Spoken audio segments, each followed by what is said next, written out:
Sebelum kita mendengarkan bersama firman Tuhan, marilah kita bersatu di dalam doa. Kita berdoa.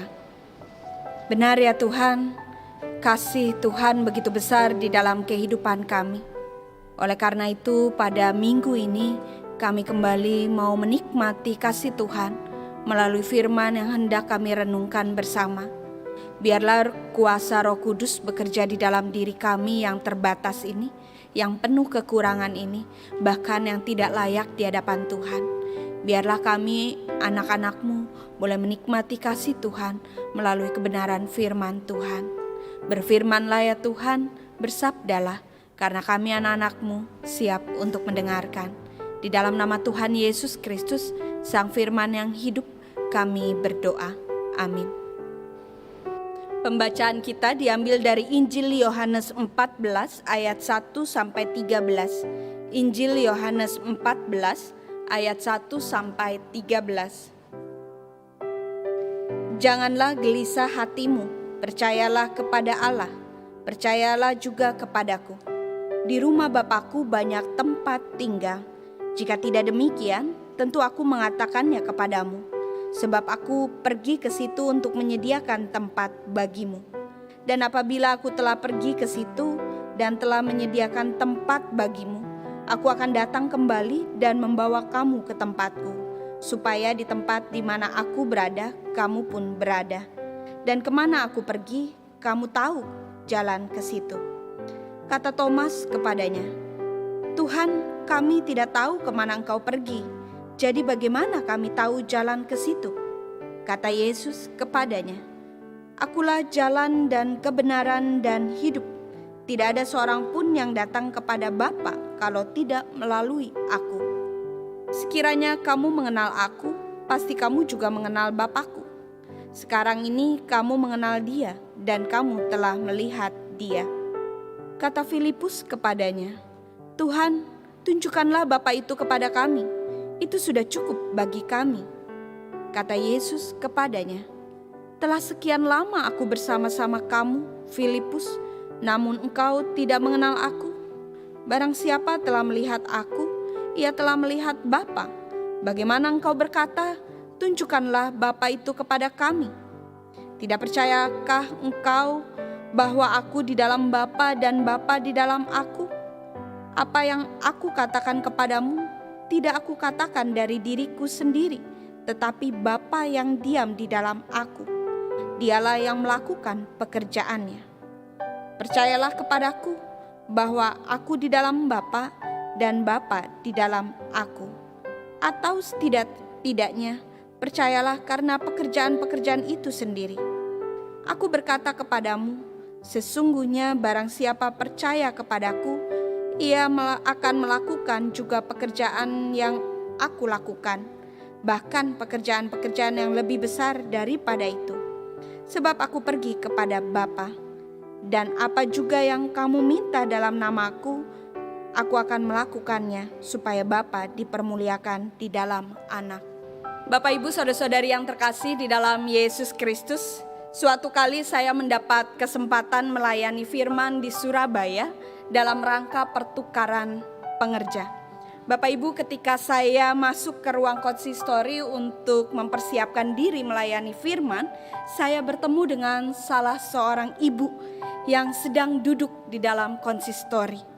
Namun ada hal yang membuat saya memperhatikan ibu ini. Ketika ibu ini benar-benar menunjukkan kegelisahan, ketika ibu ini benar-benar menunjukkan ketakutannya dengan gemetar tangannya dan sangat tampak lewat raut wajahnya yang begitu takut dan gelisah. Lalu Bapak Ibu, karena itu saya memberanikan diri bertanya kepada ibu ini, Ibu ada apa? Apakah Ibu sakit? Apa yang bisa saya bantu, Bu? Bapak Ibu, saya mencoba untuk membuka percakapan dengan maksud supaya mencairkan suasana. Karena di saat yang sama juga saya ada di dalam kondisi yang tegang, grogi sebelum membawakan firman pada saat itu. Lalu Bapak Ibu, ibu ini menjawab, tidak ada apa-apa Kak, saya baik-baik saja, saya oke. Terima kasih. Mendengar jawaban ibu ini, saya pun ikut ditenangkan Bapak Ibu. Lalu Bapak Ibu, saya kembali bertanya kepada ibu tersebut, apakah ibu bertugas? Apakah ibu melayani pada ibadah hari ini? Lalu jawab ibu tersebut, ya, saya bertugas. Saya melayani, memandu pengakuan iman rasuli di dalam ibadah nanti. Lalu Bapak Ibu, muncul asumsi di dalam pikiran saya ketika saya mendengar jawaban sang ibu. Jangan-jangan ibu ini takut, jangan-jangan ibu ini gelisah karena dia akan memandu pengakuan iman rasuli di dalam ibadah tersebut. Bapak Ibu, ternyata hal yang sama dirasakan oleh saya. Hanya saja yang membedakan, ibu ini sangat nampak terlihat kalau dia sedang takut, kalau dia sedang gelisah, kalau dia sedang grogi. Sedangkan saya sedikit saja menyembunyikannya. Lalu Bapak Ibu, ibadah pun berjalan dan sampai tiba pada pelayanan pengakuan iman rasuli. Dan ibu ini pun membawakannya dengan lantang, dengan jelas, dengan suara yang keras mengucapkan, aku percaya kepada Allah. Lalu Bapak Ibu, sontak saya pun merasa tenang, bos, apa yang saya asumsikan ternyata salah. Ternyata ibu ini tidak takut, tidak gelisah karena pelayanan yang akan dilakukan. Namun Bapak Ibu, ketika di alinea kedua di bagian pengakuan iman rasuli ini, ibu ini berkata, Bapa kami yang ada di sorga, dikuduskanlah namamu. Dan selanjutnya sampai berakhir. Bapak Ibu, tanpa disadari, termasuk saya, jemaat pun mengikuti apa yang diucapkan oleh ibu tersebut. Tanpa disadari, kami di dalam satu gereja itu bukan mengucapkan pengakuan iman rasuli, tetapi mengucapkan doa Bapa kami sampai selesai. Nah Bapak Ibu, setelah selesai ibadah, kembali kami ke ruang konsistori dan mengadakan evaluasi. Dan ibu ini pun mengakui bahwa ibu ini merasa cemas, merasa gelisah, merasa takut ketika membawakan pengakuan iman rasuli di tengah jemaat. Karena ini baru pengalaman pertamanya. Baru pada saat itu, ibu ini mengakui apa yang dirasakan oleh dia pada saat pelayanannya. Bapak Ibu, saudara-saudari yang terkasih, siapa di antara kita yang tidak pernah merasa takut? Siapa di antara kita yang tidak pernah merasa gelisah? Siapa di antara kita yang tidak pernah merasa khawatir? Baik hal yang sederhana, baik hal yang kecil, baik hal yang biasa-biasa saja menurut kita, atau bahkan hal yang luar biasa, hal yang wow, hal yang begitu membuat kita gentar karena ketakutan, karena kegelisahan. Saya yakin semuanya pernah mengalami perasaan ini. Yang menjadi persoalannya adalah sejauh mana kita, saya dan Bapak Ibu mau mengakui dengan sadar perasaan takut itu, perasaan cemas itu, perasaan gelisah itu. Sejauh mana kita mau mengakui ketakutan yang ada di dalam diri kita. Terlebih di dalam kondisi saat ini, kebanyakan dari kita atau bahkan pada umumnya ketika saya dan Bapak Ibu ada di dalam masa pandemi, kita didera dengan kekhawatiran, kita didera dengan ketakutan, kita bahkan kalut. Berbagai aspek kehidupan kita, baik ekonomi, kesehatan, pendidikan, atau bahkan hal-hal yang lainnya, kita sering merasa khawatir, kita sering merasa takut, bahkan kalut. Bahkan hidup ibarat sedang meniti seutas tali di ketinggian yang ekstrim. Dan mungkin itulah gambaran yang saat ini kita alami. Mungkin itulah gambaran yang tepat ketika saya dan Bapak Ibu menjalani kehidupan di hari-hari belakangan ini. Dan bahkan saya pernah berpikir hanya orang-orang yang bermental akrobator lah yang berani menjalani kehidupan ini dengan kepala tegak. Pandemi COVID-19 telah mendera banyak orang, bahkan dunia ini. Entah sampai kapan dan bahkan berakhir seperti apa, tidak ada yang tahu, seorang pun tidak dapat memberi jaminan. Bapak Ibu saudara-saudari yang terkasih, ya inilah gambaran dari pengakuan, ketakutan, kegelisahan kita selaku manusia. Bahwa saat ini kita benar-benar takut, benar-benar khawatir, benar-benar gelisah. Semua itu ada di dalam kehidupan kita secara nyata. Apakah itu salah? Apakah itu tidak dibenarkan? Tentu Bapak Ibu tidak ada yang salah. Ketakutan, kekhawatiran adalah hal yang manusiawi. Hal yang sangat dekat dengan kehidupan kita yang rapuh sebagai manusia. Ternyata ketakutan, kekhawatiran juga adalah perasaan ataupun hal yang sama dirasakan oleh para murid di dalam bacaan kita. Kalau kita perhatikan bagaimana para murid saat itu bertemu dengan Yesus, bahkan bersama dengan Yesus dengan penuh ketakutan, penuh kegelisahan. Terlebih setelah mengetahui bahwa sang guru akan meninggalkan mereka.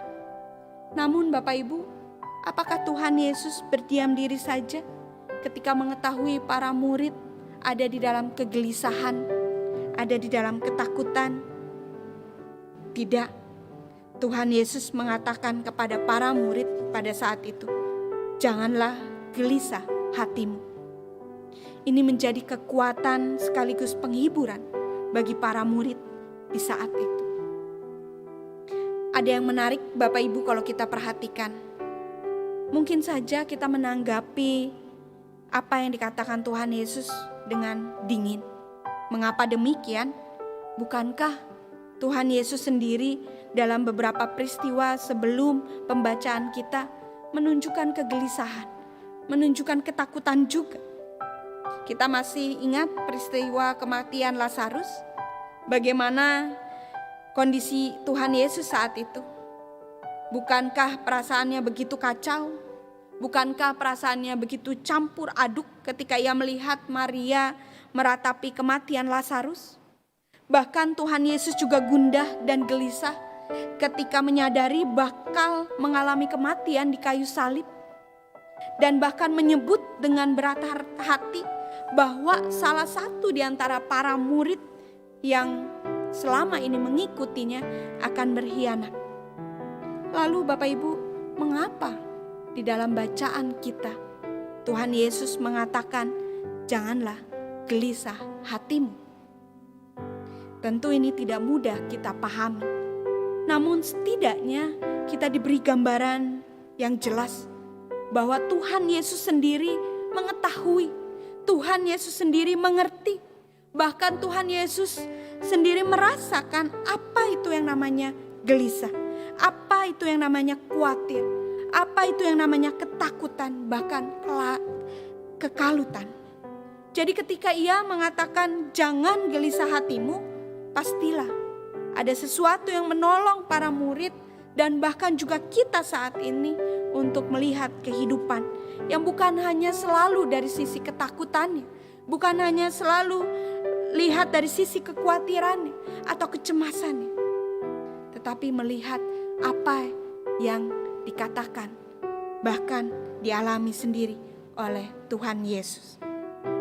Dan bahkan Bapak Ibu, sesuatu yang menolong itu bukan sekedar teori, sesuatu yang menguatkan atau bahkan menghibur itu bukan hanya sekedar kata-kata kosong, tetapi bagaimana Tuhan Yesus mau menyatakan tentang perlindungan di dalam Bapa melalui dirinya. Menarik Bapak Ibu, ada kekuatan di dalam setiap kata-kata yang Tuhan Yesus ucapkan. Terlebih ketika ketakutan, ketika kegelisahan ataupun kecemasan hadir menyelimuti para murid saat itu. Bapak Ibu, kalau ditanya saat ini, apa sih yang paling menyeramkan di dalam kehidupan kita? Apa sih yang paling menyeramkan di dalam kehidupan saya dan Bapak Ibu saat ini? Tentu masing-masing punya jawaban yang berbeda. Namun mari kita lihat konteks pada zaman Yesus pada saat itu. Dalam kesadaran orang pada zaman itu, pengalaman paling menyeramkan adalah merasa tertinggal, bahkan ada di luar. Maksudnya apa? mereka tidak dipedulikan, mereka diacuhkan, mereka diabaikan, mereka tidak diurusi. Kita bisa membayangkan Bapak Ibu, kondisi yang dimana tidak ada kepedulian, tidak ada kasih di dalamnya, tidak diperhatikan di dalamnya. Kita diacuhkan, kita dibiarkan begitu saja. Kamu mau kesusahan, kamu mau sakit, kamu mau bergumul, kamu mau menderita, bahkan kamu mau hampir binasa, itu urusan kamu, bukan urusan aku. Situasi seperti itu adalah hal yang menyeramkan yang ada di dalam kehidupan kita. Tidak ada kasih. Situasi seperti itu adalah hal yang menakutkan, yang seharusnya kita hindari. Padahal di saat tersebut kita membutuhkan perhatian. Padahal di saat tersebut kita membutuhkan kepedulian dari sesama kita. Bahkan di saat tersebut kita membutuhkan tempat di mana kita bisa berlindung di dalam situasi yang tidak mudah untuk kita jalani.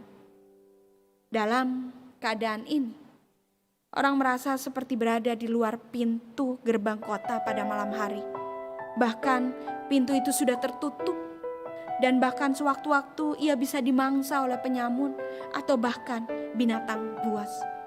Penuh ketakutan yang luar biasa, penuh kegelisahan yang luar biasa. Dan dari latar belakang inilah Injil Yohanes berbicara tentang tempat yang paling bisa memberi aman, tentang tempat yang bisa memberikan perlindungan secara utuh dan penuh. Tempat itu adalah kediaman Bapa sendiri. Kediaman Bapa adalah rumah Bapa. Mengapa paling aman, Bapak Ibu? Ya, disitulah yang Maha Tinggi berkuasa. Disitulah yang Maha Kasih ada. Tidak ada yang bisa mengganggu gugat mereka yang diam di dalamnya. Tidak ada yang bisa mengganggu gugat mereka yang diam di dekatnya. Mereka yang diam di dalam rumah Bapa, ada di dalam perlindungan Bapa. Oleh karena itu, Tuhan Yesus benar-benar menyatakan penghiburannya. Di rumahku, di rumah Bapakku banyak tempat tinggal.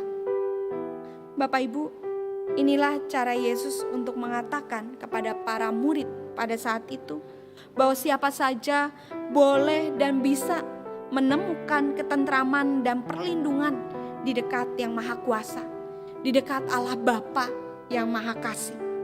Rumah Bapa menampung banyak orang, tidak pernah sempit dan tidak pernah dibatasi. Di rumah itu banyak tempat tinggal, tidak akan ada lagi yang bakal merasa tertinggal ataupun terbuang. Tidak akan ada lagi yang merasa diacuhkan, diabaikan, atau bahkan tidak dipedulikan. Dan bahkan tidak usah berebut atau bahkan was-was bakal tidak punya tempat. Tuhan Yesus datang memberitahukan hal tersebut karena Dia sendiri yang menyiapkan tempat itu. Dan bila nanti Ia sudah selesai, Ia akan kembali dan membawa murid-murid ke tempat yang aman itu. Dan mereka tak akan berpisah lagi dengan Sang Guru. Murid-murid dikuatkan agar hati mereka mantap, agar mereka tidak gelisah lagi, agar mereka tidak takut lagi, dan bahkan berani menghadapi kehidupan dengan segala tantangan.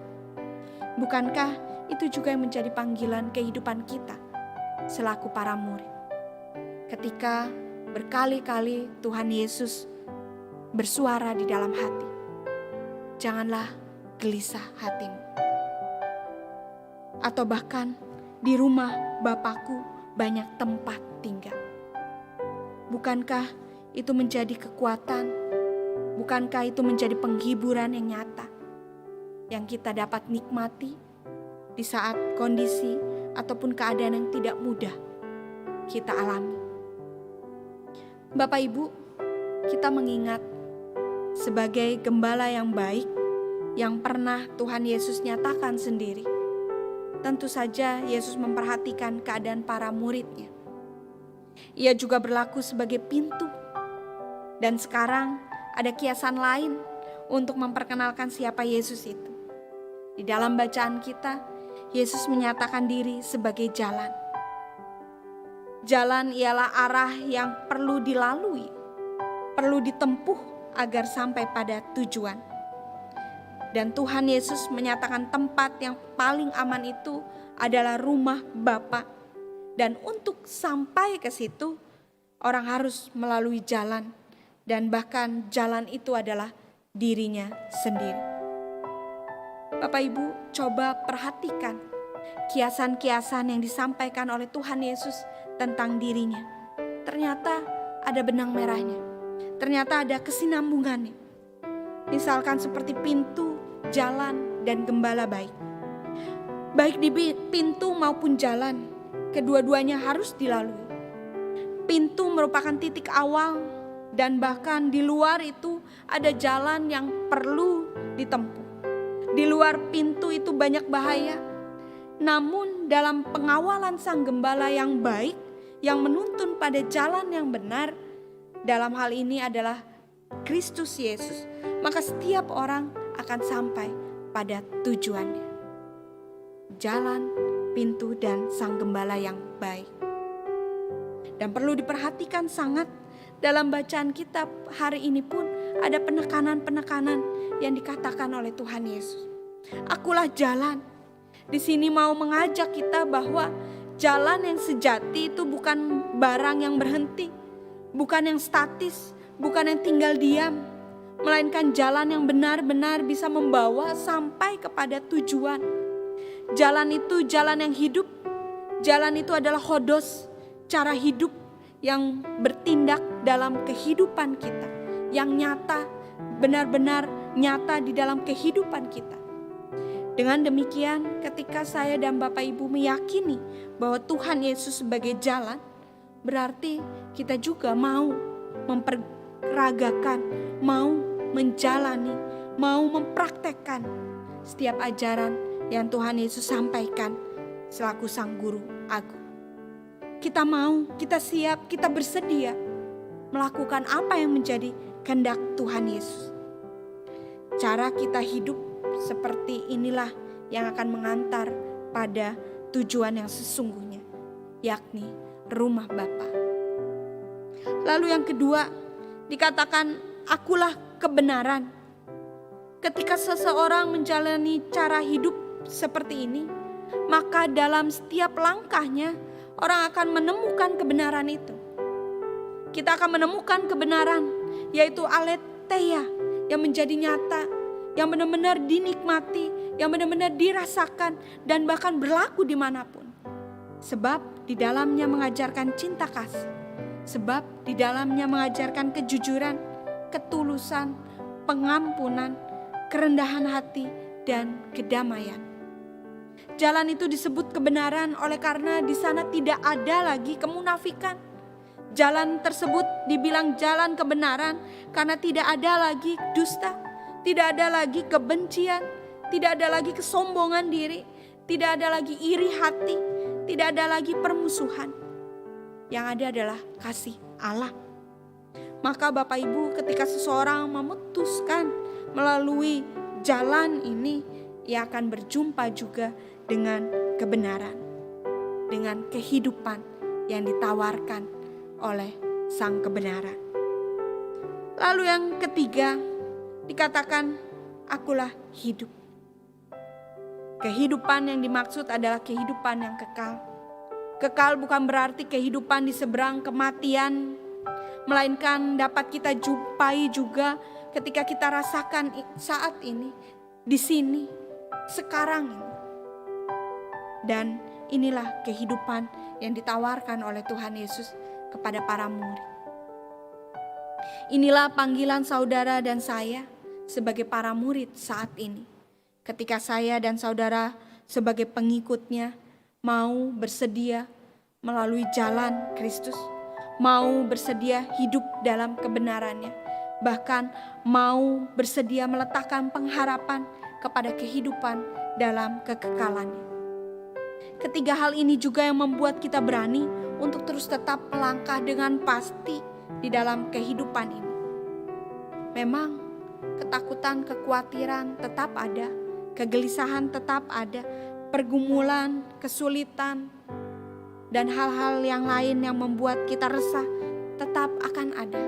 Tetapi yang membedakannya adalah kita bisa melaluinya. Kita bisa merasakan itu semua dengan kekuatan yang berasal dari Tuhan.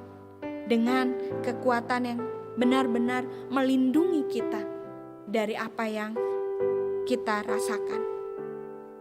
Keberanian untuk dapat mampu, untuk dapat kuat, untuk dapat baik-baik saja bukan hanya ada di dalam mulut kita, tetapi di dalam kehidupan kita secara nyata, terlebih di dalam iman kita, dan semuanya dimampukan oleh Sang Kristus Tuhan. Semuanya dibuat oleh Tuhan apa adanya diri kita, selaku manusia yang terbatas, tetapi dengan langkah yang pasti, bersama dengan Sang Jalan, bersama dengan Sang Kebenaran, dan bersama dengan Sang Hidup. Oleh karena itu Bapak Ibu, mari melalui perenungan kita pada minggu ini, mari kita kembali mempersiapkan hati kita. Kita kembali membuka hati kita untuk dapat memahami, untuk dapat kembali menikmati Sang Jalan, Sang Kebenaran, dan Sang Hidup yang berperan aktif di dalam kehidupan kita. Selamat berjalan melalui jalan, selamat menikmati kebenaran dan hidup bersama dengan Kristus sebagai Tuhan di dalam kehidupan kita selaku pengikutnya. Tuhan Yesus memberkati kita. Amin.